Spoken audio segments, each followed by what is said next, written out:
आमच्या दिदीला उदंड आयुष्य प्राप्त हो, आमची दिदी आनंदाची सम्राट हो आणि आपल्या या लेकरांमध्ये आजचं अन्नदान दिदीच्या माध्यमातून या ठिकाणी होत आहे. दिदी बरं झालं जेवण दिलं. आम्हाला गॅस नाही 8 दिवसापासून. मग आम्ही काय करतो, या गावामध्ये पंक्तीला जात असतो, भजनही करायचं आणि त्या ठिकाणी पंगतही करतो आणि शाळेच्या माध्यमातून जो पोषण आहार आहे तो आम्हाला खायला मिळतो. काल आम्हाला टाकी दिली त्या गॅसवाल्याने.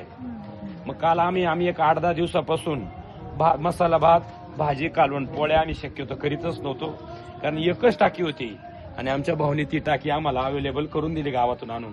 पण फायदा असा झाला की गावामध्ये अखंड हरिनाम सप्ताह बोलतो त्याला आम्ही, तो चालू आहे आणि मग आम्ही सुरोज टाळ भजन करतो आणि गावाची पंगत असल्यामुळे आम्हाला एक 4-5 दिवसापासून कोणत्याही प्रकारची अडचण नाही.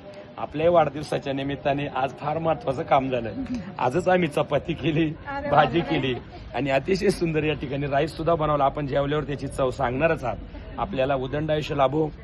आपल्या परिवारातली माणसं या ठिकाणी येतात आणि आमच्या मुलांना या ठिकाणी बऱ्याच प्रकारच्या सुविधा उपलब्ध करून देतात. आपण या वाढदिवसाच्या आमच्या वसतिगृहाच्या वतीने लाख लाख शुभेच्छा. आपण आमचा सत्कार स्वीकारावा अशी आपल्याला विनंती.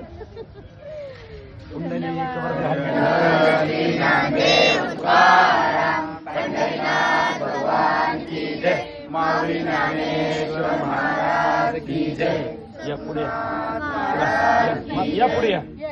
आता कोणाचा बर्थडे आहे? आज बर्थडे कोणाचा आहे का?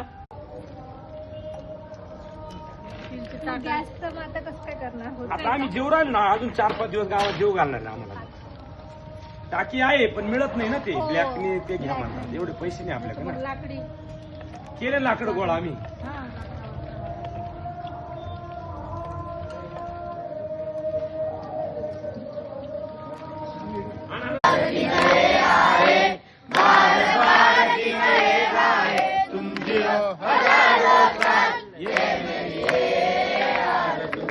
Happy birthday to you.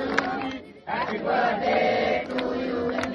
Happy birthday to you. बरोबर ना?